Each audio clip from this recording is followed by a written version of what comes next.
Berhenti di situ. Jangan bergerak, Anda ditangkap. Angkat tangan, Anda akan ikut kami. Bukti sudah jelas. Suami menceraikan tetapi istri memusnahkan kehidupan, menggugurkan kandungan ke dalam lubang jamban karena wanita simpanan baru. Bayangkan pagi yang sunyi di sempadan Malaysia, Thailand, apabila sebuah bas usang perlahan-lahan menghampiri pos pemeriksaan. Dari luar, ia kelihatan seperti kendaraan biasa yang hanya melalui sempadan. Tetapi apabila pintunya dibuka, pemandangan yang terbentang membungkamkan semua yang hadir. Di tempat duduk itu bukannya penumpang yang hidup, tetapi mayat 49 orang. Bagaimana tragedi besar seperti ini boleh berlaku tanpa disedari? Siapa yang membawa mereka dan untuk tujuan yang mengerikan? Kebenaran yang didedahkan kemudian mengheret kita ke dalam jaringan gelap pemerdagangan manusia transnasional yang beroperasi dengan licik dan kejam, di mana manusia diperlakukan seperti komoditi. Dalam kisah ini, kita akan mengupas lapisan demi lapisan rahasia yang tersembunyi di sebalik bas yang mengerikan itu. Dari saat pertama ia ditemui hingga pendedahan kebenaran yang menggoncang seluruh masyarakat. Kisah benar yang bukan sahaja menyedihkan tetapi juga peringatan kepada kita semua untuk menjadi lebih sedar dan berhati-hati. Mentari belum pun hilang sepenuhnya di ufuk pada awal pagi 12 Agustus 2023. Udara di pos sempadan Bukit Kayu Hitam kedah dingin menusuk tulang. Kabus nipis menyelubungi pepohonan menjadikan suasana semakin sunyi. Hanya bunyi serangga malam sesekali bercampur dengan bunyi enjin kendaraan yang menghampiri pos sempadan. Di tengah-tengah kesunyian itu, sebuah bas malam berwarna biru gelap perlahan-lahan memasuki lorong pemeriksaan. Keadaan bas itu kelihatan uzur dengan cat yang terkelupas di banyak tempat, tetapi ia terus menuju ke pintu. Plat pendaftaran asing yang dipasang di hadapan menarik perhatian pegawai bertugas. Di belakang roda, seorang lelaki kurus pucat bernama Kamal bin Hasan kelihatan gelisah. Tangannya memegang stereng dengan erat sehingga menggeletar, peluh membasahi tubuhnya walaupun udara dingin. Setiap kali diminta menunjukkan dokumen, matanya mengelak. "Maafkan saya tuan, jangan buka ruang kargo, nanti barang saya rosak," katanya tergagap-gagap. Alasan itu hanya membuat ACP Rizal bin Abdullah, pegawai yang bertugas malam itu, semakin curiga. Dengan pengalaman berpuluh-puluh tahun di sempadan, dia tahu betul tanda-tanda ketakutan yang keterlaluan. Dengan suara tegas, dia mengarahkan, "Buka ruang kargo sekarang." Kamal menunduk, kedua-dua tangannya semakin menggeletar, tetapi dia tidak mempunyai pilihan lain. Dua anggota tentara segera menarik tuil besi, membuka pintu ruang kargo yang berat. Apabila pintu diangkat, udara dingin bercampur dengan bau hanyir darah segera menyembur keluar. Pada mulanya, semua orang menyangka ia hanyalah bau ikan atau daging busuk. Tetapi apabila lampu sulu diarahkan ke dalam, pemandangan yang tidak pernah dibayangkan oleh sesiapapun dalam hidup mereka terbentang di hadapan mata. Di ruang yang sempit itu berpuluh-puluh mayat manusia kaku bertindihan. Wajah pucat, sebahagian mata masih terbeliak. Tubuh mereka membeku dalam posisi meringkuk, sunyi sepi, seolah-olah mereka masih coba bernafas dalam kesejukan yang mencengkam tulang sebelum akhirnya menyerah kalah. Seorang anggota tentara menutup mulut menahan loya. Seorang lagi berdiri kaku, menggeletar. Tiada siapa yang bercakap, hanya bunyi nafas yang tersekat-sekat. Dalam beberapa saat, pos sempadan Bukit Kayu Hitam telah bertukar menjadi tempat kesedihan yang membekukan hati semua yang menyaksikan. "Ya Tuhan," seorang pegawai bergumam hampir tidak kedengaran. 49 nyawa berbaring di situ, tidak bernama, tidak bersuara, seolah-olah mereka hanyalah nombor. Tetapi bagi mereka yang melihat dengan mata sendiri, ia bukan sekadar nombor. Itu adalah anak, saudara, rakan, atau mungkin ibu bapak seseorang yang sedang menunggu berita di suatu tempat. Malam itu, masa seolah-olah berhenti. Tiada ketawa, tiada langkah tergesa-gesa. Semuanya sunyi dengan kebenaran yang kejam bahwa di sebalik bas usang itu tersembunyi tragedi kemanusiaan yang paling gelap yang pernah berlaku di bumi sempadan Malaysia. Dan dari saat itu perjalanan panjang yang penuh dengan air mata, keberanian dan keazaman untuk memusnahkan jaringan gelap pemerdagangan manusia bermula. Malam berlalu, tetapi suasana di Bukit Kayu Hitam masih terasa berat. Jalan yang dahulunya sibuk dengan kendaraan rentas sempadan kini disekat dengan pita polis berwarna kuning. Semua pintu masuk dikawal ketat. Di hadapan bas usang berwarna biru itu, pegawai berdiri kaku. Bau hanyir darah bercampur dengan kesejukan masih keluar dari ruang kargo yang terbuka luas. ACP Rizal bin Abdullah merenung bas itu dengan tajam. Wajahnya tegang, tetapi matanya memancarkan kesedihan. Segera koordinasi dengan ibu pejabat polis kontingen, arahnya ringkas.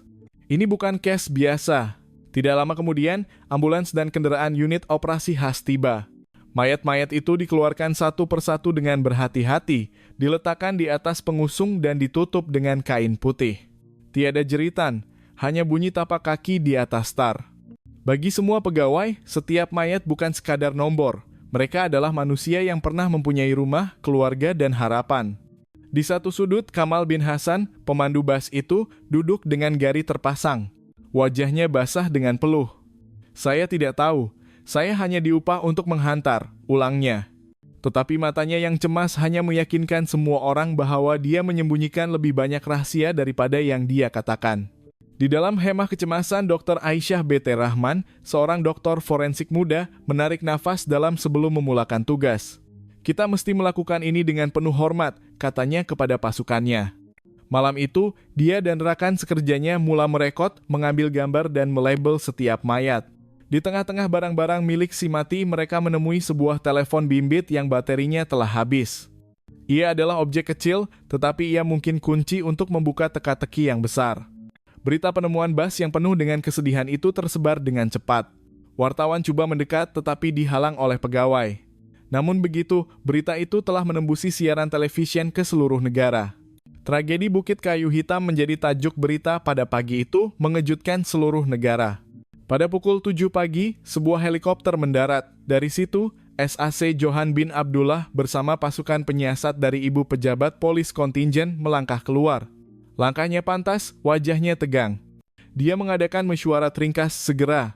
Mulai sekarang, semua laporan mesti melalui meja saya. Kita tidak boleh membuang masa, katanya. Sementara itu, di luar sekatan, seorang wanita tua berdiri dengan mata merah. Makcik Aminah memegang gambar arwah anaknya Azlan yang telah hilang dihubungi selama sebulan. "Encik polis, anak saya ada di dalam sana?" tanyanya dengan suara bergetar. Soalan itu menyentuh hati semua yang mendengar. Di pusat komando sementara, sebuah papan putih besar didirikan. Nomor 49 ditulis dengan pen merah. Di bawahnya terdapat teks bertulis, "Bas malam, Kamal bin Hasan, Bukit Kayu Hitam, telepon bateri habis. Aurora Talent Asia SDN BACD." SAC Johan merenung papan itu. Dalam hatinya, dia tahu bahwa ini lebih daripada sekadar kes jenayah. Ini adalah tragedi kemanusiaan. Setiap menit adalah berharga. Kita sedang mencari kebenaran untuk jiwa-jiwa yang telah diragut dengan kejam, katanya. Semua ahli pasukannya memandangnya dengan serius. Kesunyian di Bukit Kayu Hitam pagi itu bukan lagi sekadar kesedihan, tetapi permulaan perjuangan panjang untuk membongkar jaringan gelap di sebalik janji palsu. Kabus mula beransur hilang. Cahaya matahari menembusi pepohonan, tetapi bagi pasukan penyiasat, jalan di hadapan masih gelap, penuh dengan perangkap.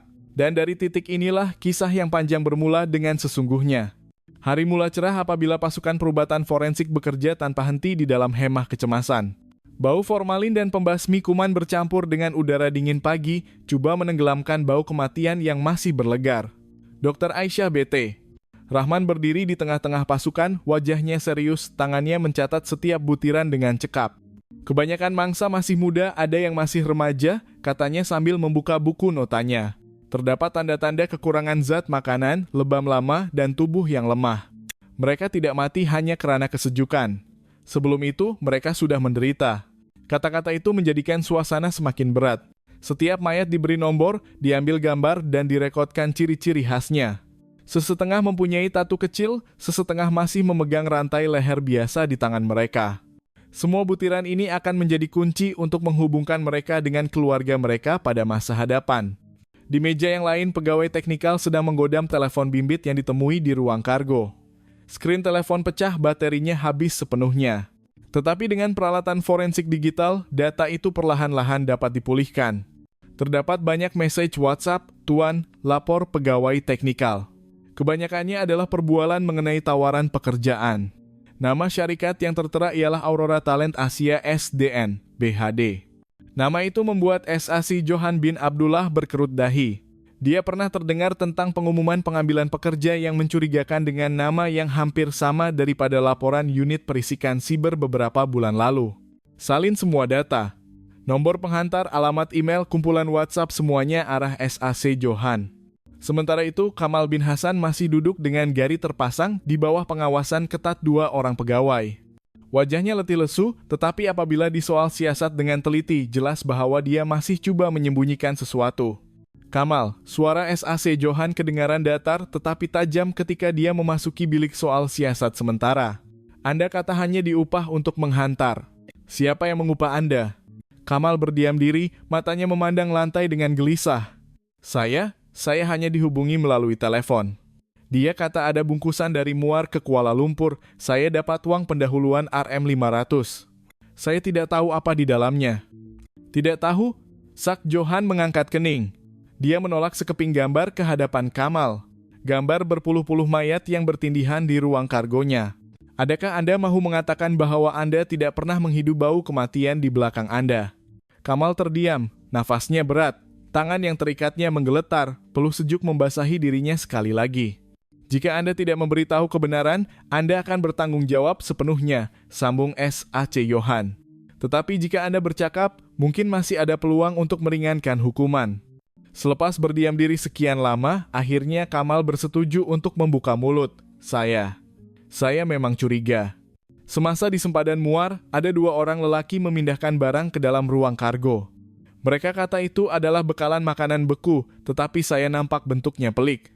Mereka mengarahkan saya supaya jangan banyak bertanya. Siapa 2 orang lelaki itu? Adakah Anda tahu nama mereka? Tanya SAC Johan dengan pantas. Kamal menggelengkan kepala. Tidak, tetapi seorang daripada mereka terlepas cakap nama Aurora. Saya ingatkan itu nama syarikat pengangkutan. Mereka kata jika ada masalah, hubungi nomor Kak Rani. Itu sahaja yang saya tahu. Nama Kak Rani ditulis besar-besar di papan penyiasatan.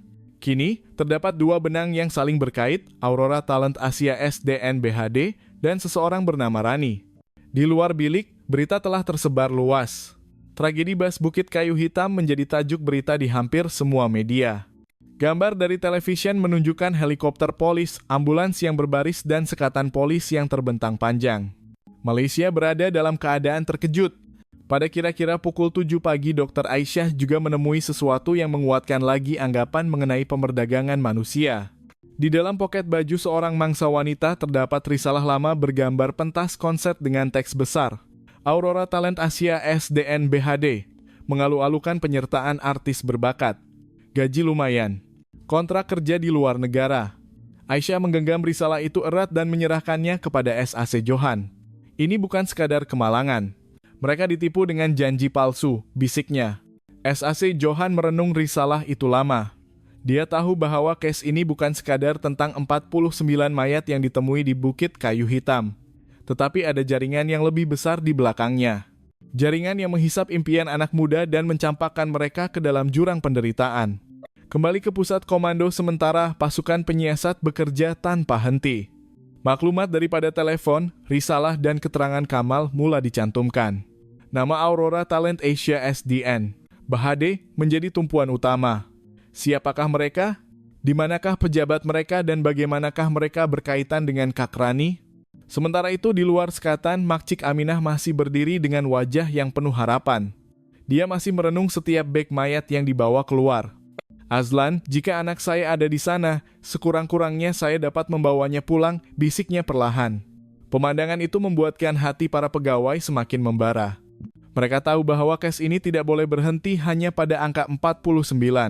Mereka mesti mencari dalang utama di sebalik Aurora Talent Asia SDN, BHD, dan menghalang tragedi seperti ini daripada berulang lagi. Matahari semakin tinggi, tetapi bayang-bayang gelap tragedi masih menyelubungi Bukit Kayu Hitam. Dan disitulah langkah pertama untuk memburu jaringan gelap bermula. Dari telepon bimbit yang kehabisan tenaga dan maklumat digital yang tidak jelas, jaringan besar yang mengoyakkan impian anak muda dan mencampakkan mereka ke dalam kematian perlahan-lahan terbongkar. Bayangan hitam yang bernama Aurora Talent Asia SDN, BHD mula menampakkan wajah sebenarnya dan semua petunjuk menjurus kepada satu nama, Rani BT Wong. Pada petang itu di Johor Bahru, langit berwarna jingga apabila seorang gadis duduk di sebuah kedai kopi biasa di Jalan Dobi. Rambutnya diikat longgar, pakaiannya ringkas dan penampilannya kelihatan malu-malu seperti gadis kampung yang baru tiba di bandar. Dia ialah Inspektor Sarah BT Ahmad, seorang pegawai polis wanita yang sedang menjalankan misi penyamaran yang sangat berbahaya. Walaupun telah menjalani latihan yang rapi, dia merasakan jantungnya berdegup kencang. Dia tahu bahwa jika dia melakukan kesilapan walaupun sedikit, nyawanya mungkin menjadi pertaruhan. Beberapa hari sebelum ini, pasukan penyiasat menemui nomor telepon yang masih aktif yang sering digunakan untuk merekrut mangsa. Nomor itu dikaitkan dengan seorang lelaki bernama Johan yang dipercayai orang kanan Rani B.T. Wong. Melalui perbualan WhatsApp, Johan mula mempercayai bahwa Sarah dengan nama samaran Lisa berminat untuk bekerja di luar negara. Datang ke Johor Bahru. Jangan lupa bawa salinan kad pengenalan. Nanti kami uruskan semuanya, Johan menaip message. Kedai kopi itu kelihatan biasa, tetapi sekelilingnya dipenuhi dengan pasukan penyamaran. Sesetengah berpura-pura membaca surat kabar, sesetengah bermain telepon bimbit. Kereta polis penyamaran diletakkan tidak jauh dan bersedia untuk bergerak pada bila-bila masa. Sarah menghirup teh panasnya sambil menunggu. Beberapa menit kemudian, seorang lelaki yang memakai kemeja biru berjalan masuk. Bertubuh sederhana, wajahnya penuh dengan keyakinan. Dia berjalan terus ke meja Sarah. "Lisa, kan? Saya Johan," katanya sambil duduk. Senyumannya kelihatan mesra, tetapi matanya penuh dengan penilaian. Sarah menunduk sedikit, bersikap sopan. "Ya, encik, saya ingin bekerja di luar negara." Katanya boleh jadi penyanyi, penari. "Betul?" Johan tersenyum lebar. "Betul sekali. Ada saluran khas, gaji lumayan. Awak boleh kirim duit balik kampung dengan selesa. Sudah ramai yang berjaya." Dia mengeluarkan telepon bimbitnya, menunjukkan gambar pentas konser besar dengan artis muda. "Lihat, semua ini sekarang sedang membuat persembahan di luar negara. Melalui kami semua." Sarah berpura-pura kagum. "Bagusnya. Saya perlu menghubungi siapa?" Johan menjawab perlahan, seolah-olah sedang menyimpan rahasia. "Ada orang yang lebih besar daripada kita semua. Panggil dia Kak Rani. Awak tidak perlu tahu banyak, hanya ikut arahan. Jika kelayakan awak lulus, minggu depan awak boleh berangkat." Sarah berpura-pura teragak-agak. "Betul ke sudah ada yang pergi?" Johan mencondongkan tubuh, merendahkan suaranya. "Baru saja pergi minggu lepas. Budak perempuan dari Johor, umurnya lebih kurang macam awak juga. Sekarang sudah sampai di destinasi dengan selamat. Jangan risau, semuanya selamat." Ayat itu menikam hati Sarah. Dia tahu betul bahwa destinasi yang dia maksudkan bukanlah tanah impian, tetapi kubur yang telah meragut 49 nyawa di Bukit Kayu Hitam. Selama hampir 30 menit mereka berbual, setiap perkataan Johan direkam oleh perakam suara kecil yang tersembunyi di bawah meja. Dari kereta yang diletakkan di luar, suara itu kedengaran jelas. Pasukan penyiasat menahan nafas, tahu bahwa bukti penting sedang dikumpulkan. Apabila pertemuan itu berakhir, Johan bangun. "Nanti saya hubungi Kak Rani dulu. Jika dia oke, awak boleh pergi pusingan depan." Dia menepuk bahu Sarah dan berlalu pergi. Johan berjalan melalui lorong untuk kembali ke rumah pangsanya. Dia melihat ke belakang dengan curiga, seolah-olah ada yang mengekorinya. Dia mempercepatkan langkah. Pasukan yang mengekorinya segera bertindak. Apabila dia hampir sampai ke pintu rumah pangsanya, Johan berhenti dan berpaling dengan cepat. Dia kelihatan seperti mahu melarikan diri. Tetapi sebaik sahaja dia berpaling, bunyi tapak kaki yang berat kedengaran semakin dekat. "Polis, berhenti!" Satu suara menjerit. Johan terkejut, coba melarikan diri, tetapi dalam sekelip mata, dua orang pegawai menyerbu dirinya. Selepas pergelutan yang singkat, tangannya digari. Wajahnya pucat, peluh membasahi mukanya. Di dalam bilik yang sederhana itu, pasukan penyiasat menemui komputer riba, berpuluh-puluh kad SIM dan sebuah buku nota tebal yang penuh dengan ratusan nama. Setiap nama disertakan dengan umur dan tempat asal. Terdapat nama-nama dari Johor, Sabah, Sarawak, atau Melaka. Yang menyeramkan ialah banyak nama yang sepadan dengan 49 mangsa di dalam bas maut itu. Berita itu segera dilaporkan ke pusat komando. SAC Johan merenung senarai itu lama. Rahangnya diketap. "Ini bukan lagi anggapan. Ini adalah bukti," katanya dengan tegas. Di bilik soal siasat, Johan masih coba menafikan. "Saya hanya orang tengah, saya tidak tahu apa-apa." Tetapi apabila dia ditunjukkan bukti berupa buku nota, senarai, rakaman suara perbualan dengan Sarah dan maklumat digital dari komputer ribanya, wajahnya semakin pucat. Akhirnya, dengan suara bergetar, dia menyebut satu nama, Rani B.T. Wong. Sak Johan menutup file soal siasat dan memandangnya dengan dingin. "Mulai sekarang, setiap langkah kita akan ditujukan kepadanya."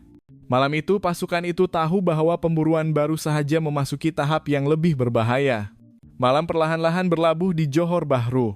Lampu jalan berwarna kuning menerangi sebuah rumah sewa biasa di sudut lorong. Dari luar, ia kelihatan biasa saja, tetapi di dalamnya, seorang wanita berusia 40-an sedang merenung skrin telepon bimbit dengan wajah dingin. Dia ialah Rani B.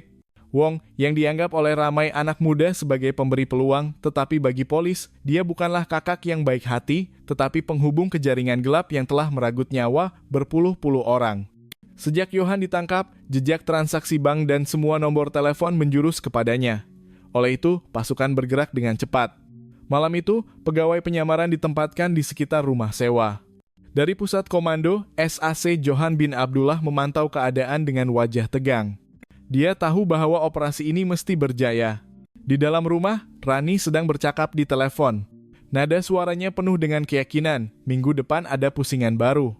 Sediakan dokumen, bayaran kemudian berikan kepada saya. Semuanya berjalan lancar. Kata-kata itu keluar dengan selesa, seolah-olah dia hanyalah seorang ahli perniagaan kecil yang menguruskan perkara biasa. Tetapi ketenangan itu hancur apabila bunyi ketukan di pintu depan berdering kuat. Rani terkejut, matanya cemas. Dia mencapai beg kecil di atas meja, melangkah pantas ke pintu belakang untuk melarikan diri. Tetapi sebelum dia sempat membuka pintu, dua bayangan gelap muncul dari luar, menghalangnya. Pintu depan dipecahkan. Polis, jangan bergerak. Dalam beberapa saat Rani dikepung dari dua arah. Dia coba menjerit tetapi gari besi mengunci pergelangan tangannya. Di atas meja, polis menemui timbunan paspor, permohonan dan sampul surat yang mengandungi uang tunai. Rumah sewa yang biasa itu telah didedahkan sebagai pusat perekrutan. Rani dibawa ke pusat komando. Di bilik soal siasat, dia masih coba bersembunyi di sebalik peranan lamanya. Saya hanya membantu orang mencari kerja. Tiada apa-apa yang menyalahi undang-undang. Sak Johan merenungnya dengan tajam dan meletakkan senarai nama yang ditemui di rumah Johan di atas meja. Ini adalah senarai beratus-ratus anak muda yang Anda hantar. 49 orang daripada mereka mati dengan seksa di Bukit Kayu Hitam. Adakah Anda masih mahu mengatakan tiada apa-apa yang salah? Rani coba membalas pandangan, tetapi belum mula membasahi wajahnya. Saya hanya menerima maklumat, orang yang menguruskan semuanya bukan saya. Siapa? Tekan SAC Johan. Rani berdiam diri selama beberapa saat sebelum berbisik. Kamal. Kamal yang menguruskan lapangan. SAC Johan mencondongkan tubuh ke hadapan. Siapa yang berada di atas Kamal? Rani menggigit bibir dan mengeluh panjang. Kami memanggilnya Tuan Besar. Nama sebenarnya ialah Surya bin Mataib. Dia bukan orang biasa. Dia mempunyai orangnya di pelabuhan, di stesen bus, atau bahkan di sempadan. Apabila dia mengarah, semuanya bergerak. Tiada siapa yang berani membantah. Bilik soal siasat menjadi sunyi serta-merta. Akhirnya, nama itu muncul dengan jelas. Surya bin Mataib, dalang yang bersembunyi di sebalik tabir. Sak Johan masih tidak berpuas hati. Apa yang membuatkan orang takut kepadanya? Wajah Rani pucat. Dia sangat kejam. Saya pernah dengar ada orang coba melarikan diri. Kamal yang memukulnya, tetapi Surya yang mengarah. Orang itu tidak pernah kembali. Kami semua tahu bahwa menentangnya seperti menjemput maut. Kata-kata itu direkodkan dengan teliti. Malam itu, pasukan menyerbu komputer riba Rani. Mereka menemui berpuluh-puluh email yang penuh dengan arahan berkod dan juga menemui gambar wajah muda mangsa semasa uji bakat. Mereka tersenyum di hadapan kamera tanpa menyadari bahwa mereka sedang diambil gambar untuk dijual. Media melaporkan berita penangkapan Rani. Ramai penduduk terkejut karena selama ini mereka mengenalinya sebagai peniaga yang peramah di pasar kecil. Tiada siapa yang menyangka wanita itu memainkan peranan yang gelap. Di pusat komando, SAC Johan tidak melukis pelan di papan pada malam itu. Dia memilih untuk merenung meja yang penuh dengan gambar mangsa. Wajah pucat dari Bukit Kayu Hitam, dompet lama yang ditemui di dalam poket baju gambar keluarga yang hancur. Semua merenung kembali, menuntut keadilan. Dia menggenggam penumbuknya dengan erat. Matanya berkilauan. Kita sudah menangkap Kamal dan Rani. Seterusnya ialah Kamal dan Surya. Tidak ada jalan untuk berundur. Kita mesti memusnahkan mereka sepenuhnya. Hujan renyai-renyai mula turun di Johor Bahru, tetapi di dalam pusat komando, semangat dan moral pasukan semakin membara. Mereka tahu bahwa pemburuan baru sahaja membuka pintu kebahagiaan yang paling berbahaya. Surya bin Mataib bukan sahaja dalang, dia adalah bayangan gelap yang mengubah manusia menjadi komoditi. Dan pada malam itu, sumpah dalam hati setiap pegawai penyiasat adalah sama, tidak kira betapa berisikonya, Surya mesti ditumpaskan. Hujan lebat membasahi Kuala Lumpur pada malam itu. Jalan licin, cahaya lampu kereta memantul pada lopak air, menjadikan bandar kelihatan suram. Di bawah tabir hujan, operasi senyap telah bermula. Sasarannya ialah Kamal, orang kanan Surya bin Mataib. Jejak digital dari komputer Ribarani membawa polis ke sebuah gudang usang di kawasan Pelabuhan Klang. Email yang telah dipecahkan kodenya mengandungi message ringkas. Pusingan seterusnya sudah siap. Lokasi, Gudang 17. Ayat yang biasa tetapi cukup untuk menggerakkan unit operasi khas. SAC Yohan bin Abdullah mengetuai pasukan itu sendiri. Dia tahu bahwa penangkapan Kamal bermakna membuka pintu ke sarang tuan besar. Malam itu pasukan ditempatkan di dalam kegelapan menyusup di antara kontena yang berkarat. Bunyi hujan menenggelamkan bunyi tapak kaki mereka. Dari celah pintu, Inspektor Sarah berbisik melalui alat komunikasi. Ada 2 orang pengawal yang memegang parang. Isyarat tangan dihantar serta-merta. 2 orang pegawai bergerak pantas melumpuhkan pengawal tanpa suara. Sekarang laluan masuk sudah dibuka. Sebaik saja pintu besi ditolak masuk, bau hapak bercampur dengan bau hanyir menyapa hidung. Lampu suluh diarahkan ke dalam dan pemandangan di dalam membuatkan semua orang terdiam. Berpuluh-puluh anak muda meringkuk di atas lantai sejuk. Tangan mereka diikat dengan tali kasar. Ada yang masih memakai seragam sekolah dengan lencana sekolah kecil yang dipasang di dada. Sesetengah tubuh mereka penuh dengan lebam. Wajah mereka pucat, ada yang menangis teresak-esak, ada yang hanya merenung kosong. Seorang remaja lelaki yang cengkung berbisik, "Encik, tolong kami." SAC Johan berlutut menepuk bahunya perlahan. "Anda semua selamat sekarang, kami polis, Anda akan pulang." Kata-kata itu membuatkan sesetengah mangsa menangis lega. Tiba-tiba bunyi tapak kaki yang berat kedengaran dari tangga besi di hujung gudang. Seorang lelaki tinggi yang memakai jaket kulit berjalan turun perlahan-lahan. Di tangannya memegang file dokumen dan lampu suluh. Dia ialah Kamal. Dia terhenti apabila melihat gudang itu dipenuhi dengan polis. Matanya mengecil, penuh dengan kemarahan. "Beraninya kamu menceroboh ke sini," katanya dingin. Tangannya mencapai pistol di pinggangnya. Sek Yohan melangkah ke hadapan, menurunkan pistolnya untuk mengelakkan kepanikan. "Kamal, laluan Anda sudah buntu. Serah diri." Kamal ketawa menggayek. "Kamu tidak tahu dengan siapa kamu berurusan. Surya bin Mataib lebih besar daripada yang kamu sangka." Kemudian, dia mengangkat pistolnya, melepaskan tembakan amaran ke dinding besi. Bunyi tembakan bergema kuat, serpihan logam berterbangan. Mangsa menjerit, menggeletar ketakutan. Polis segera mencari perlindungan, menghalakkan pistol ke arahnya. "Letakkan pistol." SAC Johan menjerit. Keadaan menjadi tegang. Bunyi hujan di luar bercampur dengan gema tembakan di dalam gudang. Akhirnya, peluru amaran daripada seorang pegawai polis mengenai palang besi berhampiran kaki Kamal menyebabkan dia tersentak terkejut. Dalam kekacauan itu, seorang pegawai unit operasi khas melepaskan tembakan tepat ke bahunya. Pistol terlepas dari tangan Kamal. Dia jatuh melutut, wajahnya berkerut menahan kesakitan. Beberapa saat kemudian dia digari tercungap-cungap, darah menitis ke atas lengan bajunya. "Kamu ingat kamu sudah menang," katanya sambil tercungap-cungap. "Surya mempunyai orangnya di pelabuhan, di stesen bus, atau bahkan di dalam sistem kamu sendiri." SAC Johan tidak menghiraukan provokasi itu. Dia menunduk memandang Kamal. "Semua orang besar akhirnya akan tumbang. Malam ini giliran Anda." Di luar gudang, mangsa perlahan-lahan dilepaskan ikatan. Ada yang berlari memeluk rekan mereka serta-merta, ada yang hanya berdiri kaku, tidak percaya bahwa mereka masih hidup. Hujan lebat membasahi wajah mereka ketika mereka berjalan keluar, tetapi air mata mereka bercampur dengan hujan menjadi pemandangan yang terukir dalam hati setiap pegawai. Di pusat komando, soal siasat Kamal berterusan hingga subuh. Pada mulanya dia masih berdegil, tetapi apabila ditunjukkan bukti yang mengikatnya, akhirnya dia mengaku. Surya kerap berpindah, tetapi kadangkala dia akan berada di Melaka. Di sana, dia mempunyai villa lama di tepi pantai. Dari situ, dia akan menguruskan semua laluan laut. Maklumat itu mengejutkan. Villa di Melaka menjadi petunjuk baru. SAC Johan duduk seorang diri selepas soal siasat tamat. Dia tidak melihat peta atau papan yang penuh dengan teks. Kali ini dia hanya melihat keluar tingkap pusat komando. Hujan sudah berhenti, hanya titisan air yang melekat pada cermin.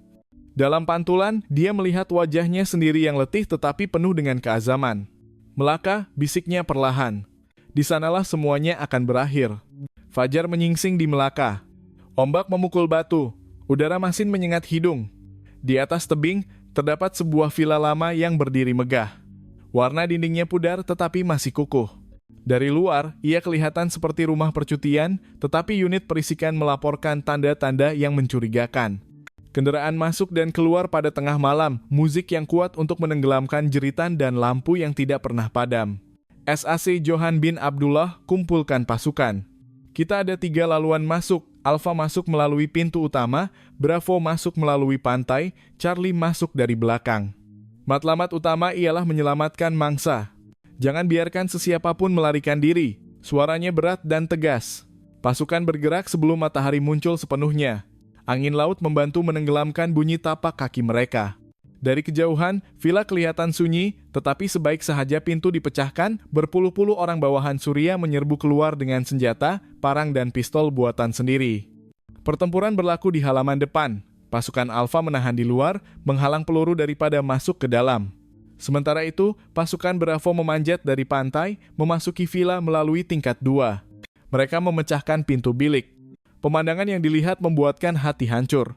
Berpuluh-puluh remaja lelaki dan perempuan diikat pada katil besi. Ada yang pengsan kerana pengaruh dadah, ada yang merenung dengan pandangan kosong. Di dinding bilik terdapat coretan dengan arang. "Tolong!" Jeritan bergema apabila pintu dibuka. "Kami polis, Anda semua selamat sekarang." Mangsa yang masih sedar coba bangun walaupun tubuh mereka lemah. Ada yang jatuh serta-merta. Ada yang merangkak keluar dengan sisa tenaga yang ada. Di bawah, bunyi tembakan semakin kuat. Bom cahaya dilemparkan. Cahaya terang dan letupan menggegarkan seluruh villa.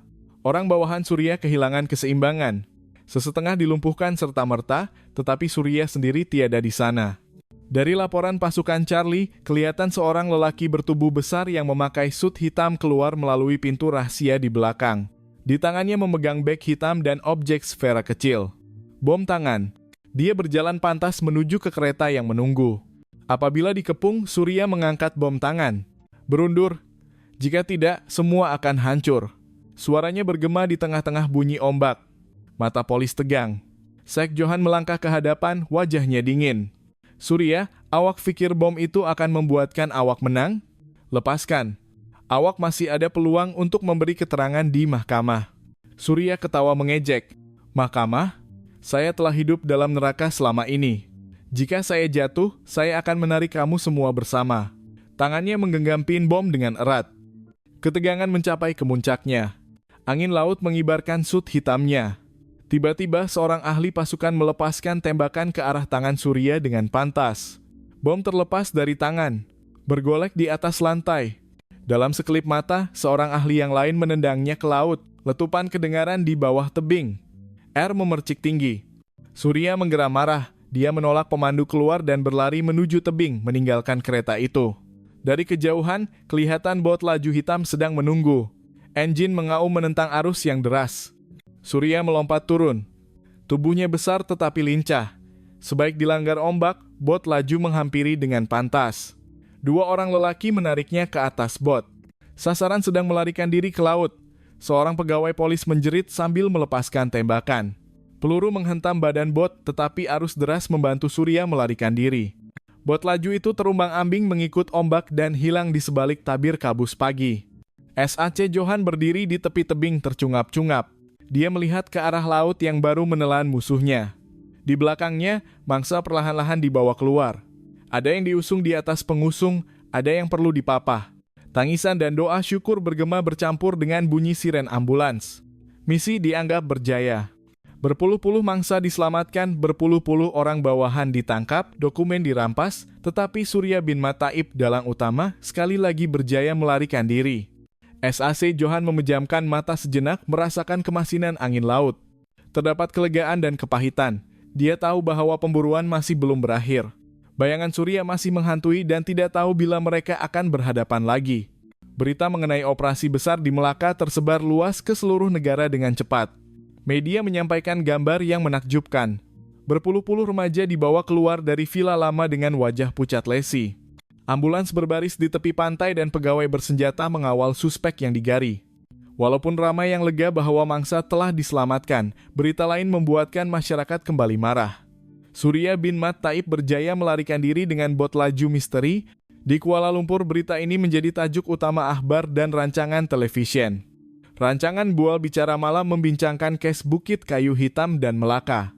Ada yang memuji kerja keras polis, tetapi ada yang marah karena dalang utama masih bebas. Di media sosial, tanda pagar "Tangkap Surya" menjadi trending di seluruh negara. Beribu-ribu komen membanjiri. Sebahagiannya memberi sokongan, tetapi sebahagian lagi meluahkan kekecewaan. Jika penjenayah besar seperti ini boleh melarikan diri, adakah ini bermakna ada orang yang melindunginya? Tulis seorang netizen.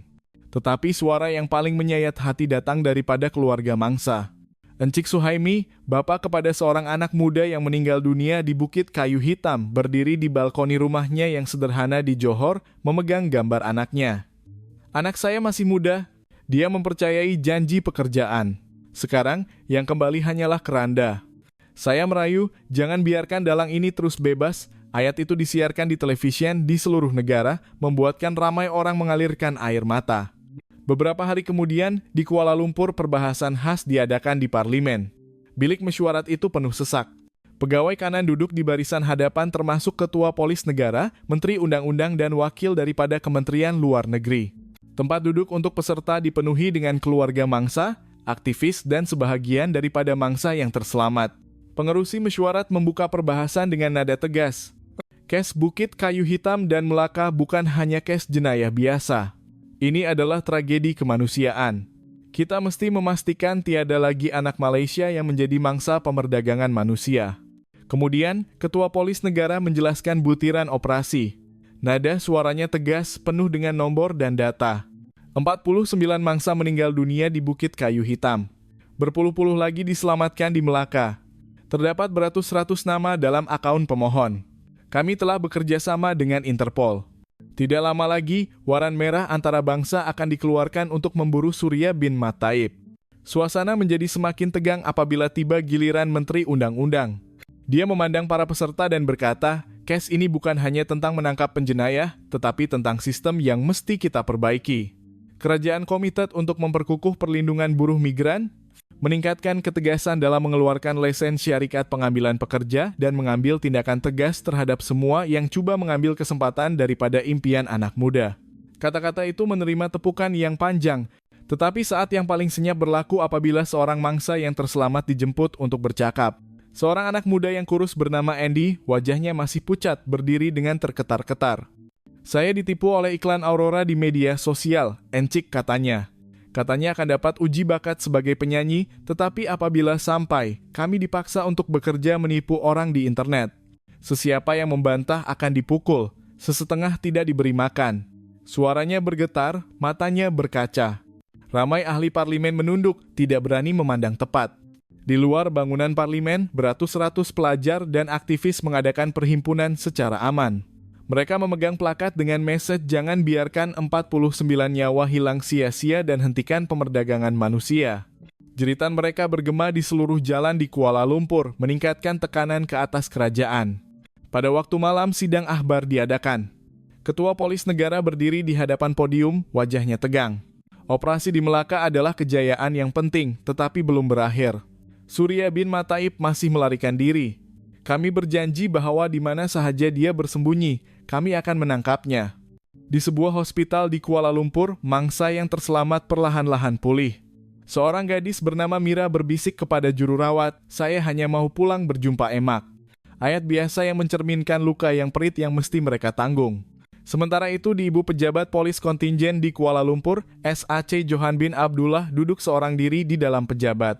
Dari tingkap, dia mendengar jeritan kumpulan pelajar di jalan yang masih berterusan walaupun sudah lewat. Dia memejamkan mata, mendengar dengan teliti. Itu adalah suara rakyat, suara yang menyokong perjuangan mereka. Dalam hati Johan berbisik, kita tidak bersendirian. Surya mungkin melarikan diri, tetapi kita akan terus mengejar bayangannya. Beberapa minggu selepas operasi di Melaka, pemburuan Surya bin Mat Taib menjadi isu antara bangsa. Interpol mengeluarkan waran merah secara rasmi.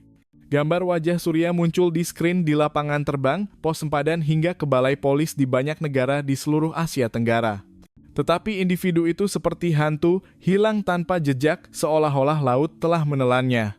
Pasukan khas yang diketuai oleh Asa Johan bin Abdullah tidak berdiam diri. Dari komputer Ribarani dan Kamal, mereka menemui transaksi keuangan yang berlegar dari Kuala Lumpur ke Singapura dan kemudian berhenti di bandar kecil di selatan Thailand. Di Kuala Lumpur, Johan bertemu dengan ACP Ahmad, seorang pegawai polis kanan Thailand. Ahmad membuka peta. Kami sedang mengesan laluan pemerdagangan manusia juga. Surya bukan hanya ancaman kepada Malaysia. Dia juga menggunakan ruang pelancongan kami sebagai tempat persembunyian. Maklumat baru itu mengejutkan. Surya dipercayai berada di Phuket, menyamar sebagai pemilik resort kecil berhampiran pantai yang populer di kalangan pelancong. Di sini tidak seperti pangkalan di Melaka yang senyap, tetapi penuh dengan pelancong asing. Dia bercampur dengan orang ramai, menjadikannya sukar untuk dibesakan. Pasukan campuran segera bergerak. Johan dan beberapa ahli pasukannya menyamar sebagai pelancong di Jalan Bangla yang penuh dengan lampu neon. Mereka memerhati resort biasa yang dikenal pasti oleh unit perisikan. Dari luar, ia kelihatan biasa, tetapi di ruang bawah tanah, polis menemui sesuatu yang mengejutkan. Remaja asing dikurung. Paspor mereka dirampas. Operasi pantas bermula. Polis menyerbu masuk menangkap 2 orang bawahan Surya yang mengawal. Tetapi Surya sendiri hilang. Sekurang-kurangnya kali ini ada kemajuan. Mangsa diselamatkan dan seorang daripada orang bawahan Surya ditangkap. Daripada soal siasat, didedahkan bahwa Surya baru saja meneruskan perjalanannya ke Malaysia. Beberapa hari kemudian, terdapat berita baru dari Johor Bahru. Polis Thailand merampas sebuah bot laju mewah dengan dokumen palsu. Lebih penting lagi, mereka menangkap seorang penghantar Surya yang membawa beg yang mengandungi senarai mangsa seterusnya dan juga telepon bimbit dengan mese ringkas. Bergerak ke utara, kita selamat di sana. SAC Johan membaca message itu dengan wajah tegang. Utara bermaksud Myanmar atau Laos yang merupakan kawasan kelabu pemerdagangan manusia. Pada malam yang sunyi di hotel di Kuala Lumpur, Johan membuka televisyen. Temu bual dengan mangsa yang terselamat daripada operasi di Phuket sedang disiarkan. Seorang gadis remaja Malaysia berkata dengan suara terketar-ketar, kami ditipu dengan janji untuk bekerja di luar negara. Jika sesiapa membantah, mereka akan dipukul. Saya tidak akan melupakan wajah lelaki besar yang mengarahkan. SAC Johan merenung skrin lama.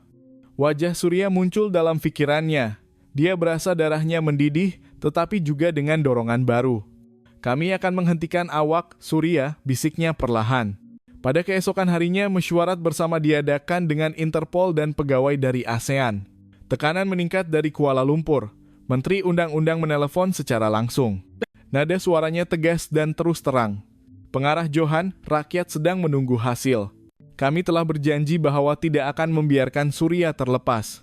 Tidak kira betapa berisikonya, dia mesti ditangkap. Johan menjawab ringkas, difahamai, Tuan Menteri. Kami akan terus memburu, pemburuan memasuki bab baru. Surya bin Mataib bukan lagi penjenayah rentah sempadan di peringkat kebangsaan, tetapi musuh merentasi sempadan. Dan semua orang tahu bahwa semakin jauh mereka mengejar, semakin tinggi pertaruhannya. Langit petang di Yangon berwarna kelabu suram. Asap nipis daripada kendaraan menghalang cahaya matahari. Kesesakan lalu lintas, bunyi bising dan kekacauan pasar menjadikan bandar itu seolah-olah tidak pernah berhenti. Tetapi di sebalik kekacauan itu, pasukan campuran dari Malaysia dan Myanmar bergerak dalam senyap. Sasaran mereka jelas, Surya bin Mataib. Maklumat daripada Interpol dan polis Thailand menunjukkan bahwa Surya sedang menuju ke utara ke negeri Shan yang terkenal sebagai kawasan kelabu pemerdagangan manusia dan dadah. Surya dipercayai bersembunyi di dalam kumpulan rumah kayu yang besar di tebing sungai Salween. SAC Johan bin Abdullah menghadiri mesyuarat ringkasan di Naypyidaw bersama Major Aung Min, seorang pegawai tentara Myanmar. Dia menunjuk ke peta lama. Di sini berhampiran sungai, kumpulan rumah ini dikawal oleh kumpulan bersenjata. Penduduk kampung takut untuk bercakap, tetapi sumber kami yakin bahwa Surya pernah berada di sana minggu lepas. Johan mengangguk. Kali ini, dia merasakan dia semakin dekat. Malam itu, operasi bermula, pasukan bergerak melalui hutan lembab. Nyamuk berterbangan, udara lembab dan melekit. Dari kejauhan, cahaya lampu minyak kelihatan berkelip-kelip di antara pokok. Apabila semakin dekat, bunyi samar kedengaran, jeritan, tangisan, dan cemeti. Pemandangan yang menyedihkan muncul di dalam pondok kayu. Berpuluh-puluh anak muda dikurung, ada yang dirantai. Tetapi yang lebih mengejutkan ialah setengah dipaksa duduk di hadapan komputer lama. Jari mereka menaip message penipuan dalam talian di bawah kawalan pengawal. Yang lain dipaksa bekerja di ladang kecil berhampiran sungai. Tubuh kurus kering, pakaian koyak rabak. Di dinding buluh, terdapat coretan dalam bahasa yang berbeza, "Kami mau pulang." Johan menggenggam penumbuknya. Surya menukar kaedah. Dia bukan sahaja mengurung, tetapi juga mengeksploitasi mangsa sebagai alat untuk mendapatkan uang. Tidak lama kemudian, seorang lelaki tinggi besar dengan cemeti dan pistol di pinggang muncul. Dia ialah Kamal, orang kanan Surya di Myanmar. Dia menjerit mengarahkan pengawal dan menyeret keluar 3 orang mangsa. Serta-merta, Johan memberi isyarat untuk menyerbu. Polis menyerbu keluar dari belakang semak. Jeritan bercampur dengan bunyi tembakan mengganggu. Pertempuran singkat berlaku. Kamal berlawan dengan ganas tetapi akhirnya ditembak di kaki dan ditangkap. Selepas pangkalan selamat dikawal, mangsa dibebaskan. Tangisan dan pelukan bergema pada tengah malam. Ada yang rebah karena keletihan, ada yang hanya mampu berpelukan dan menggigil.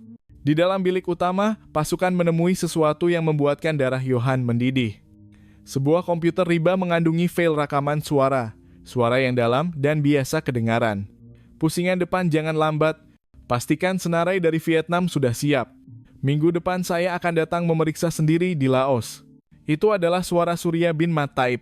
Selain itu terdapat gambar digital yang baru diambil. Surya berdiri di hadapan gudang yang besar, wajahnya jelas, memakai baju putih. Terdapat nota di bawah gambar.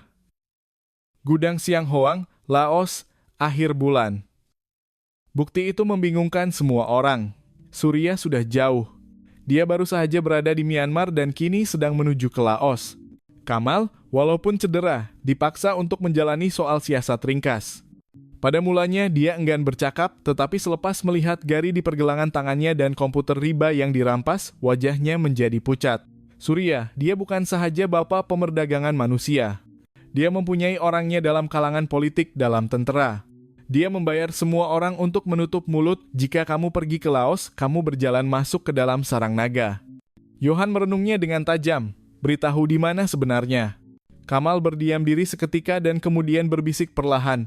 Berhampiran Siang Hoang, gudang lama yang pernah digunakan untuk menyimpan senjata. Sekarang itu adalah pangkalan dia. Mejar Aung Mint menutup buku notanya, wajahnya serius. Jika ini benar, ini bukan hanya misi menyelamatkan, tetapi ini adalah pertempuran menentang jaringan yang dilindungi dengan uang dan senjata. Selepas operasi selesai, mangsa dibawa ke tempat yang selamat. Johan dan Aung Mint berdiri di tebing sungai Salween. Arus deras di bawah cahaya bulan. Pengarah Johan, Aung Mint berkata perlahan, Anda boleh kembali ke Kuala Lumpur sekarang. Tetapi jika memasuki Laos, risikonya akan meningkat 2 kali ganda. Bukan hanya Surya, tetapi mungkin ada pegawai kerajaan yang terlibat juga. Johan melihat arus deras dan berpaling. Saya tidak boleh berhenti. Setiap kali kita lambat, ada nyawa yang mesti dikorbankan. Surya mesti ditangkap, tidak kira di mana dia bersembunyi. Aung Mint mengeluh dan menghulurkan tangannya. Jika begitu, mari kita pergi bersama. Pemburuan kali ini bukan untuk Malaysia sahaja, tetapi ia adalah pertempuran bersama. Johan menggenggam tangannya dengan erat. Malam itu di tebing sungai yang gelap di Myanmar, perikatan telah diperkukuh. Mereka tahu bahwa langkah seterusnya akan membawa mereka ke Laos, ke sarang yang lebih gelap dengan risiko yang lebih besar. Udara pagi di sempadan Laos sejuk membeku. Kabus nipis menyelubungi puncak Gunung Batu Kapur di wilayah Siang Hoang, menghalang jalan tanah merah yang bengkang-bengkok.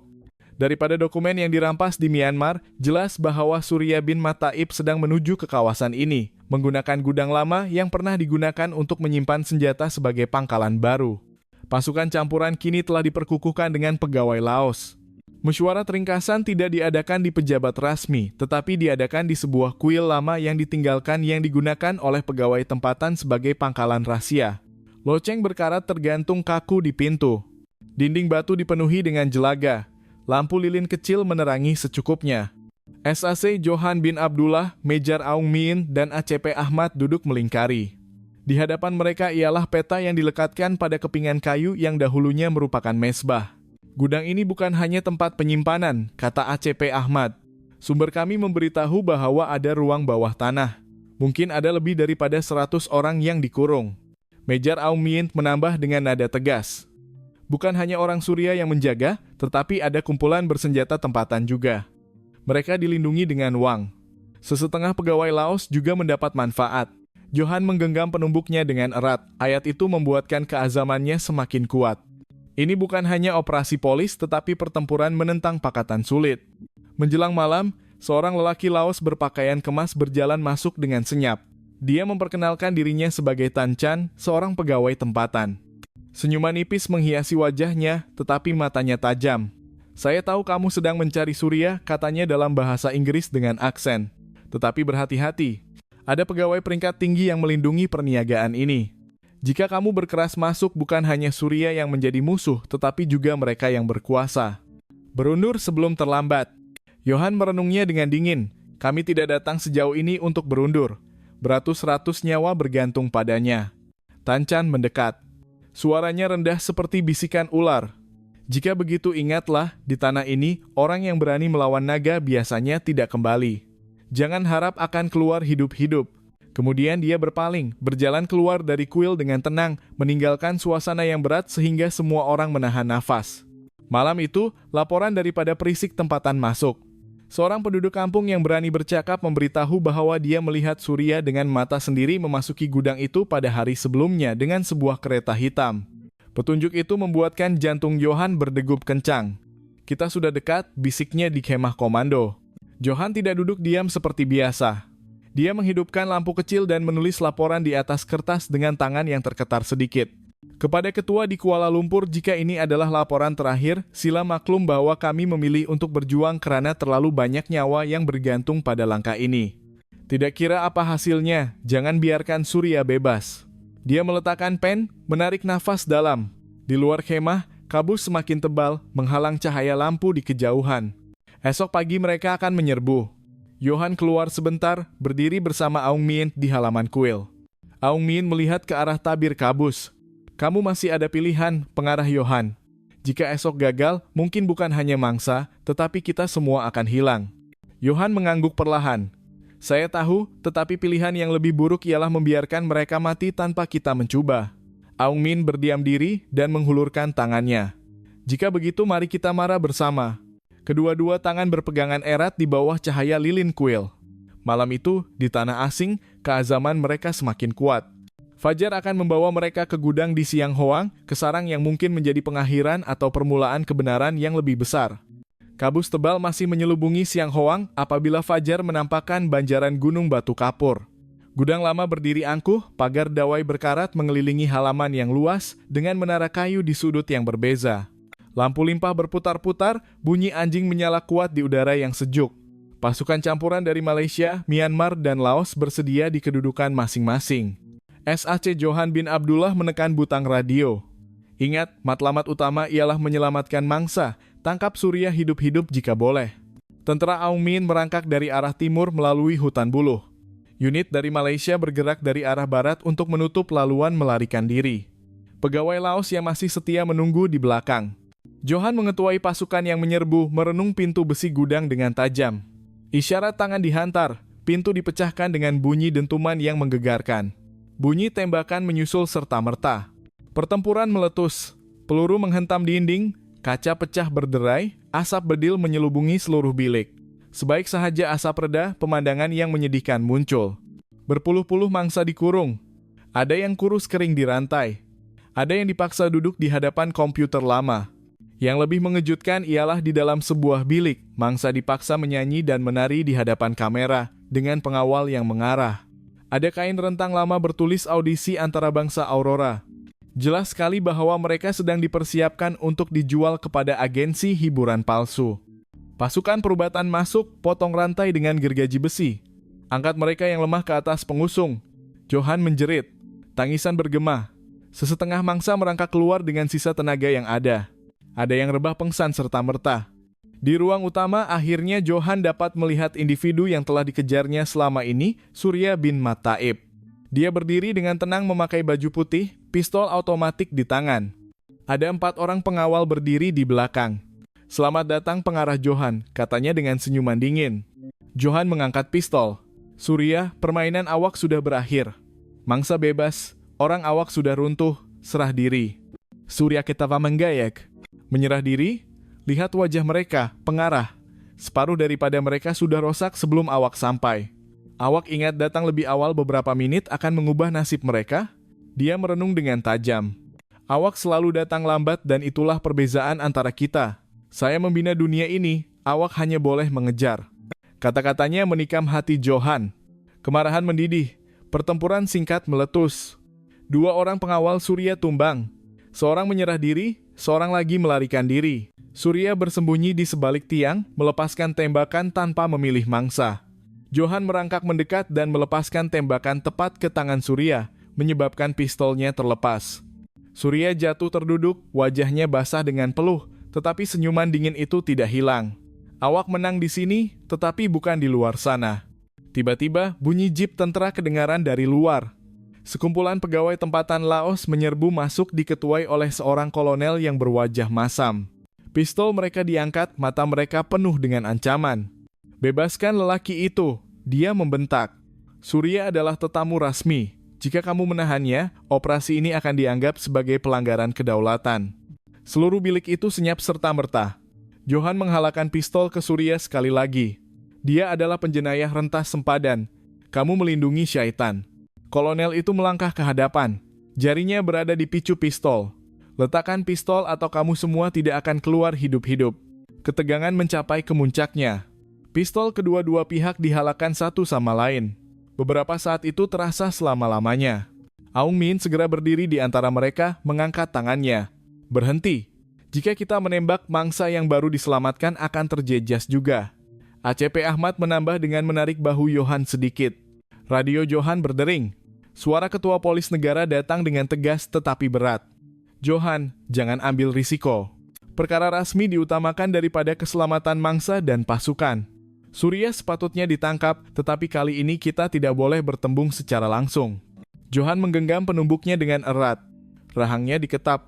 Dia memandang Surya lama, hampir tidak dapat menahan diri, gari yang hampir digunakannya dilepaskan. Surya bangun perlahan-lahan, walaupun tangannya berlumuran darah dan berjalan ke arah Kolonel Laos. Dia berpaling memandang Johan dengan senyuman nipis di sudut mulutnya. Awak hebat Johan, tetapi saya masih mempunyai pentas yang lebih besar. Dia berjalan keluar dengan pengawal yang ketat. Jeep tentara membawanya pergi, meninggalkan bilik yang penuh dengan mangsa dan polis yang tergamam. Semasa matahari menembusi kabus di atas bukit Siang Hoang, Johan berdiri di pintu gudang. Aung Min berjalan masuk, menepuk bahunya. Hari ini kamu tewas di atas meja politik, katanya perlahan, tetapi peperangan ini masih belum berakhir. Johan mengangguk. Matanya mengikuti debu yang ditinggalkan oleh Jeep Surya. Belum berakhir, jawabnya ringkas. Berita operasi di Siang Hoang meletup di media asing. Gambar gudang lama dengan berpuluh-puluh mangsa yang diselamatkan muncul di muka depan akhbar di Eropa dan Asia. Stasiun televisi besar menyiarkan gambar mangsa yang dibawa keluar, wajah pucat lesi tetapi mata perlahan-lahan kembali bernyawa.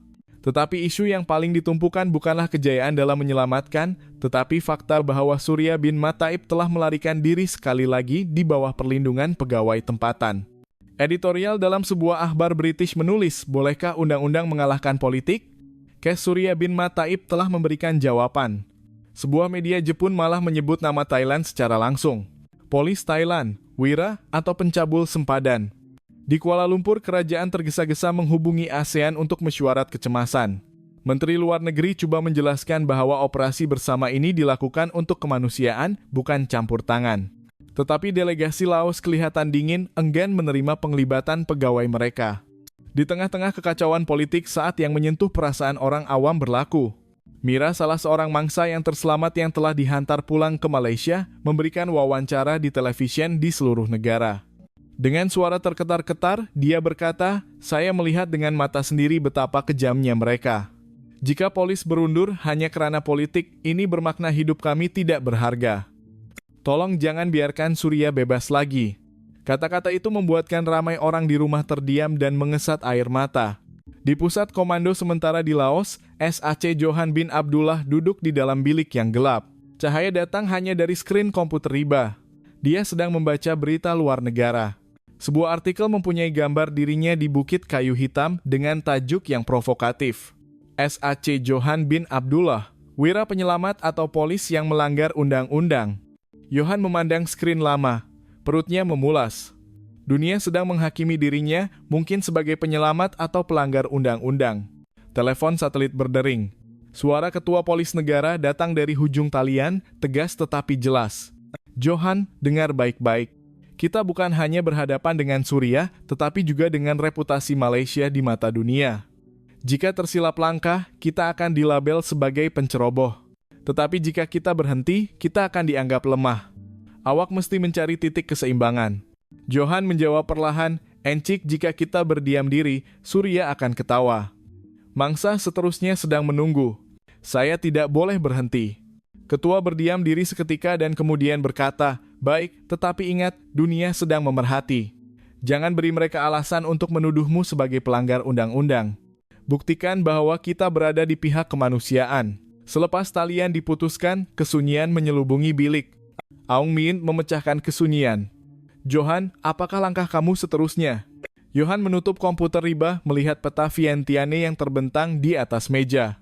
Sumber memberitahu bahwa Suriah akan menyertai mesyuarat rahasia yang menyamar sebagai program pengambilan pekerja.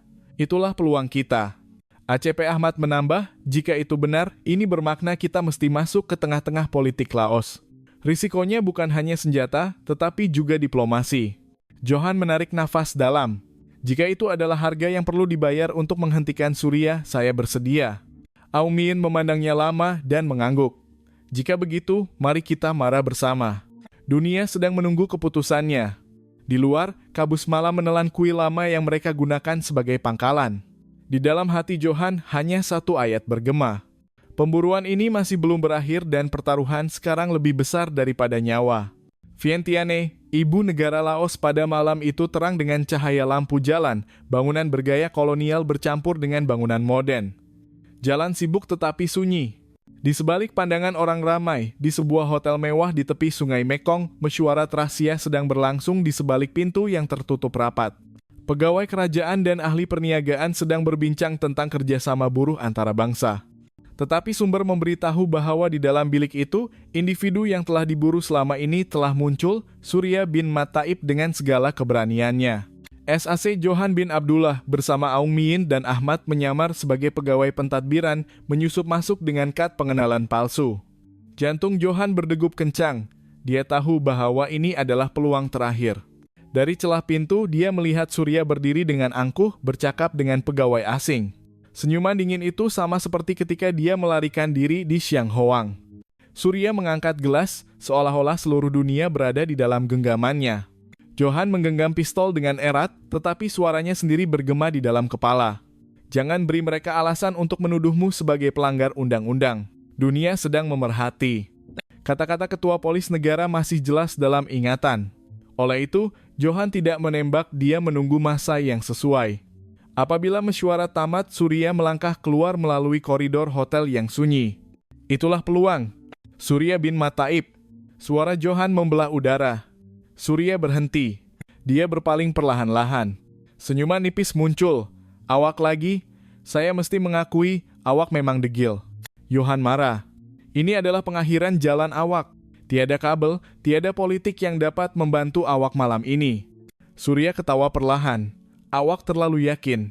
Awak ingat pistol sahaja dapat mengalahkan jaringan yang saya bina. Tetapi sebelum dia sempat melangkah lebih jauh dari dua sisi koridor, pegawai polis Interpol dan polis Laos yang masih setia muncul, hasil daripada rundingan diplomatik tergesa-gesa pada malam itu. Suriah mendapati dirinya dikepung. Wajahnya pucat lesi buat pertama kali. Johan merenung dengan tajam. Awak selalu kata saya datang lambat, tetapi kali ini saya datang tepat pada masanya. Suriah coba melawan, tetapi beberapa pasang tangan yang kuat menguncinya. Bunyi gari kecil kedengaran dari pasukan yang turut menyamar. Koridor hotel yang sunyi itu kini menjadi saksi kejatuhan taikun pemerdagangan manusia. Apabila Suriah dibawa keluar, kamera media asing sudah menunggu di hadapan hotel. Cahaya terang menyilau. Wajah Suriah yang dahulunya penuh dengan keyakinan kini menunduk rendah. Dunia telah melihat bahwa kali ini bukan politik yang menang, tetapi undang-undang. Beberapa minggu kemudian, Suriah bin Mataib dibicarakan di mahkamah terbuka. Keterangan mangsa ditayangkan. Bukti dikemukakan. Hakim mengetuk tukul, menjatuhkan hukuman penjara seumur hidup. Bilik perbicaraan menjadi sunyi. Hanya tangisan lega daripada keluarga mangsa. Di Kuala Lumpur, Johan berdiri di hadapan kamera televisi di seluruh negara. Dia tidak berkata panjang, hanya ayat ringkas. Tiada janji pekerjaan mudah di luar negara yang berbaloi dengan nyawa seseorang. Belajarlah daripada 49 nyawa yang hilang di Bukit Kayu Hitam. Jangan biarkan kepercayaan kita dibeli dengan impian kosong. Ayat itu bergema di seluruh Malaysia. Dan pada malam itu, apabila Johan pulang ke rumah, dia duduk di balkoni memandang langit. Angin malam bertiup sepoi-sepoi. Dalam hatinya, dia tahu bahwa pemburuan surya telah berakhir, tetapi perjuangan menentang pemerdagangan manusia tidak akan pernah berakhir. Saudara-saudara yang saya hormati, selepas kita mendengar kisah yang panjang ini, hati kita pasti masih terasa berat. Angka yang disebut 49 nyawa yang hilang di dalam sebuah bus. Berpuluh-puluh remaja yang ditipu dan dihantar ke luar negara sebenarnya bukan hanya nombor. Di sebalik itu ada wajah yang pernah penuh dengan harapan, ada keluarga yang menyerahkan impian yang besar kepada anak cucu. Ada ibu bapa yang berdoa setiap malam agar anak mereka mempunyai masa depan yang lebih baik. Semua itu hancur dalam sekelip mata karena tipu daya manusia yang tidak berhati perut. Soalan yang timbul ialah mengapa? Mengapa tragedi seperti ini masih berulang-ulang, walaupun kita sering mendengar amaran di televisi, di surat kabar, atau bahkan di media sosial. Jawabannya tidak mudah. Sebahagiannya karena pujukan manis yang menghayalkan, sebahagiannya karena kekurangan maklumat, dan sebahagian lagi karena terlalu mudah mempercayai orang yang tidak dikenali. Para ibu bapa, saudara-saudara sekalian, terutamanya mereka yang bergelar ibu dan bapa. Perkara yang paling penting yang mesti kita tanamkan ialah tiada jalan pintas untuk menjadi kaya hanya karena pujukan. Jika ada orang yang menawarkan pekerjaan mudah, gaji tinggi terutamanya di luar negara, dan semuanya kelihatan terlalu mudah, itulah yang mesti membuatkan kita berwaspada. Kehidupan tidak pernah menghulurkan hasil tanpa kerja keras. Segala-galanya yang kelihatan terlalu indah untuk menjadi kenyataan sering menyembunyikan bahaya. Orang dewasa zaman dahulu sering berkata, susah dahulu, senang kemudian. Ini bermakna kejayaan akan datang selepas perjuangan. Oleh itu, adalah pelik jika ada tawaran yang kelihatan tidak memerlukan usaha, tidak memerlukan risiko, tetapi boleh menjadi kaya serta-merta. Itulah pintu ke malapetaka. Daripada kisah ini, saya ingin menyampaikan 3 pengajaran penting. Pertama, berhati-hati di era digital. Penipu tidak lagi datang mengetuk pintu rumah kita. Mereka bersembunyi di sebalik iklan pengambilan pekerja di internet, akun media sosial atau telepon daripada orang yang tidak dikenali. Ingatkan anak cucu kita bahwa setiap tawaran yang terlalu mudah untuk menjadi kenyataan mesti disemak. Jangan berikan uang, dokumen pribadi atau kepercayaan kepada sesiapapun hanya karena pujukan manis. Kedua, jangan biarkan keluarga kekurangan komunikasi. Ramai mangsa masih remaja karena ingin membuktikan diri. Mereka membuat keputusan secara senyap tanpa berunding dengan ibu bapa. Apabila menyadari bahwa mereka telah ditipu, sudah terlambat. Jika dalam keluarga ada budaya bercakap, mendengar antara satu sama lain, banyak tragedi dapat dielakkan sejak awal lagi. Mohon jadilah ibu bapa yang bersedia untuk mendengar dan mengajar anak-anak untuk berani membuka hati. Ketiga, cintai nilai kesederhanaan yang kita warisi. Kita sering berpikir bahwa kehidupan yang lebih baik hanya wujud di luar negara, sedangkan kebahagiaan boleh bermula daripada perkara kecil di sekeliling kita. Tanah yang kita usahakan, perniagaan kecil yang kita usahakan, atau pekerjaan jujur yang biasa. Semua ini mungkin tidak menjadikan kita kaya dalam sekelip mata, tetapi memberikan keselamatan dan maruah di tanah air. Walaupun kehidupan sukar, kita masih mempunyai keluarga, jiran, dan tempat untuk kembali berlindung. Tetapi di luar negara, jika jatuh ke tangan orang jahat, nyawa juga mungkin hilang. Saudara-saudara sekalian, kita tidak dapat memutar kembali masa untuk membantu 49 nyawa yang telah pergi, tetapi kita dapat memastikan bahwa tragedi itu tidak akan berulang lagi. Caranya mudah sahaja, yaitu saling menasihati, berkongsi maklumat, dan melindungi antara satu sama lain. Setiap kali kita menceritakan kisah ini kepada anak cucu, jiran atau rakan taulan, itulah cara membina perisai untuk melindungi mereka daripada perangkap penjenayah. Penjenayah hanya akan menjadi kuat apabila mangsa berdiam diri dan masyarakat berdiam diri. Tetapi jika kita menyatukan tenaga, berhati-hati, dan berani menolak pujukan, tiada jaringan yang cukup kuat untuk bertahan. Dan akhirnya, message yang penuh dengan kasih sayang yang ingin saya tinggalkan ialah jika suatu hari nanti anak atau cucu kita berkata mahu bekerja di luar negara, jangan terus menjawab boleh atau tidak boleh, tetapi duduk dan berbual dengannya. Bertanya dengan terperinci. Cari maklumat, mohon bantuan daripada agensi kerajaan. Jangan biarkan keputusan terburu-buru dan membawa mereka ke malapetaka. Sila ingat bahwa tiada impian yang berbaloi dengan harga nyawa. 49 nyawa yang hilang akan terus menjadi peringatan yang pahit. Mereka pergi supaya kita yang masih hidup dapat belajar untuk menjadi lebih berhati-hati, menghargai nyawa, dan mencintai pekerjaan jujur yang kita ada. Jika kisah ini menyentuh hati Anda, saya mohon jasa baik untuk membantu berkongsi kisah ini. Mungkin seorang yang mendengar pada hari ini dapat mengelakkan bahaya pada hari esok.